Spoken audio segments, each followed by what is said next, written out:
Edward Goldsmith, the founder of The Ecologist, strongly opposed globalization and capitalism.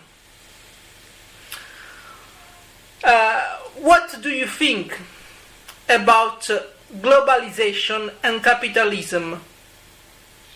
Well, my own view is that capitalism is here to stay, and that globalization has largely happened.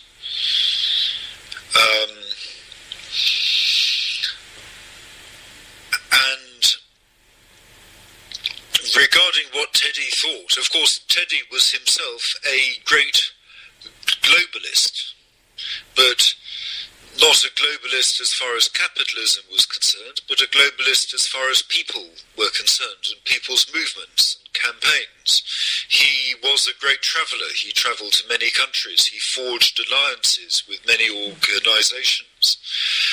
And in that sense, he's one of the founders of the global green movement, because he was one of the people that was tying together, and in part through the ecologist itself, who was tying together organisations and movements in different countries into a global green movement. So globalisation has its positive side as well as its negative side. But there is no doubt that the globalization of capitalism and finance and commerce has advanced enormously. The ecologist always campaigned against trade negotiations, first under GATT, then under the World Trade Organization, and now we have another whole round of trade talks underway, which actually we wrote about in the Ecologist just a few days ago.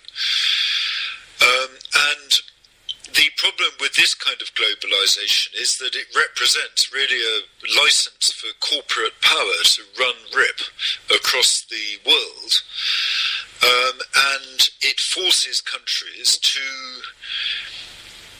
dumb down the environmental protection and other protection for people from pollution and so on, so that a country that might have spent many decades advancing the environmental protection through its laws, could suddenly, after signing one of these trade agreements, could suddenly find that all these laws that have been legislated by national parliaments and so on simply aren't valid anymore, that national democracy is superseded by global corporate power. Now, that is a terrifying prospect.